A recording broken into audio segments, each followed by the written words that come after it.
Ümumiyyətlə belə kimlərə qabiliyyət lazımdır, kimlərə mədəniyyəti var mısınız? Əgər o kimləsə yoxdursa, verir olandır.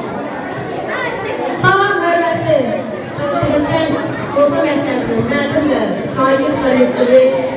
Burada valideynlər iştirak ediyorum, hər birinizi salamlayıram. Və bu möhtəşəm bayramda sizin hamınızı görmək burada sevinirik. Bugün bizim məktəbimiz Zəfər bayramı qeyd olunur. Zəfər bayramı bu böyük bir qələbədir bizim üçün. 30 illik həsrəti 44 il ərzində Azərbaycan milli ordumuz şəhidlərimizin qanı sahəsində, qazilərimizin qanı sahəsində bu azadlığı bizə bəxş etdilər. Mən həqiqətən də qürur duyuram, fəxr duyuram ki, bugün mən bir azad bir Azərbaycan ülkəsinin vətəndaşıyam.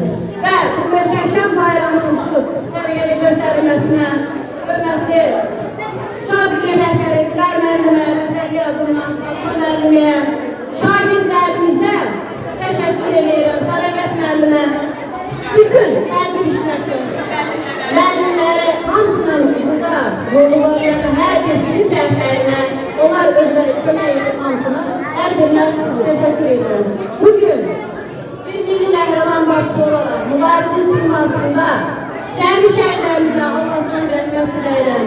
Qazilərimizə sağlam ömür versin inşallah. Onlar bizlərin qürur yerimizdir, onlar bizlərin fəxr yerimizdir. Hər biri şəhid ailəsinin, şəhid anasının, şəhid atasının, şəhid qardaş və qadınların qarşısında baş əyirəm.